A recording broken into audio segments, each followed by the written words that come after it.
The day the mirror arrived, the house felt as if it had been given a secret.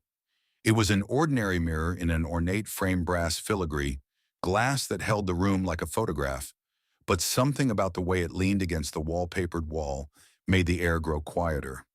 Eleanor found it in the attic between a trunk of winter coats and a box of faded postcards. There was a thin leather-bound book tucked behind it, the kind of diary a child would have kept. Edges worn, pages soft with use. The first page bore a name she did not know.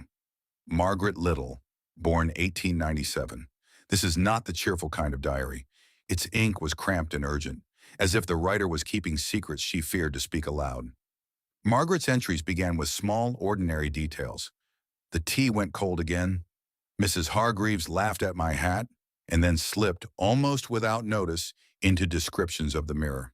It watches me when Papa's away, one line reads. It tells me the time by the way the candlelight moves. Eleanor, who had come to the house to settle an inheritance and catalog its oddments, read more out of curiosity than belief. She expected quaintness, perhaps a few ghost stories, and then the diary began to answer. At first it was a trick of memory. Phrases from the diary lodged in Eleanor's mind and surfaced when she stood in front of the mirror. You are late with your tea, she would think, and find the kettle steaming on its own. The phenomenon escalated. One evening, after Eleanor traced her finger along an inked sentence, "Do not tell them about the door behind the glass," the diary shifted in her hands. Its page turned as if a breeze had passed, though the attic closed all doors and windows. Another entry appeared where there had been blankness. The ink was fresh, not aged like the rest. It read simply, "I am still here." Margaret's voice came through the pages with a clarity that made Eleanor's skin prickle. The child described a house that matched Eleanor's down to the crooked stair and the third-floor window that never shut properly. She wrote of being kept inside, of a door sealed with letters no adult would read as binding. They told me mirrors show you who you are, one line said. But what if the mirror remembers you first? The diary suggested that Margaret had been used as a kind of keeper, a listener to the reflections that passed across the glass, a child who learned to talk back. The logical part of Eleanor resisted. Diaries do not write themselves.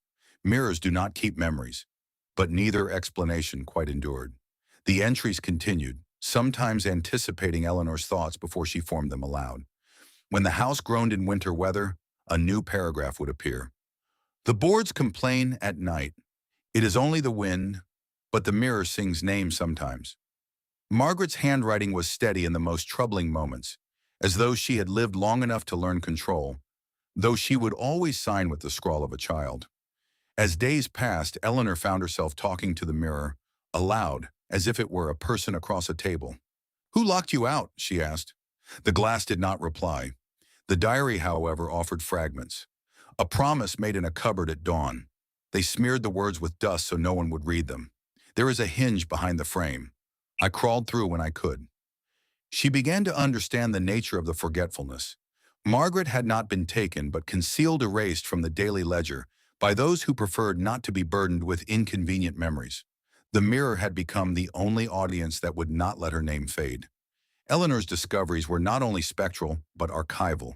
She found notes tucked into the seams of the house, a child's ribbon, a list of chores that included polish the looking glass, a faint water stain shaped like a palm.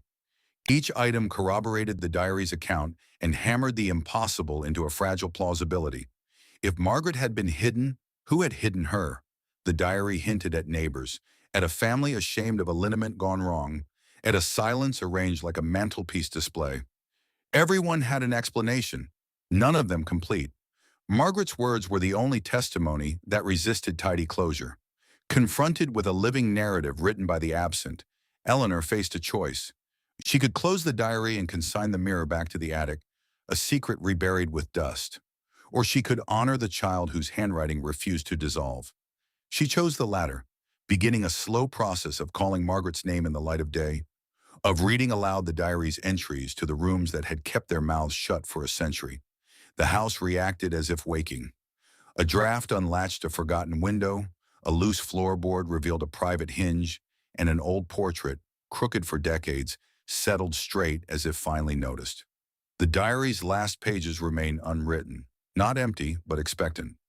Eleanor has come to think of the glass as a ledger in reverse, where memories are recorded not to be archived, but to be answered.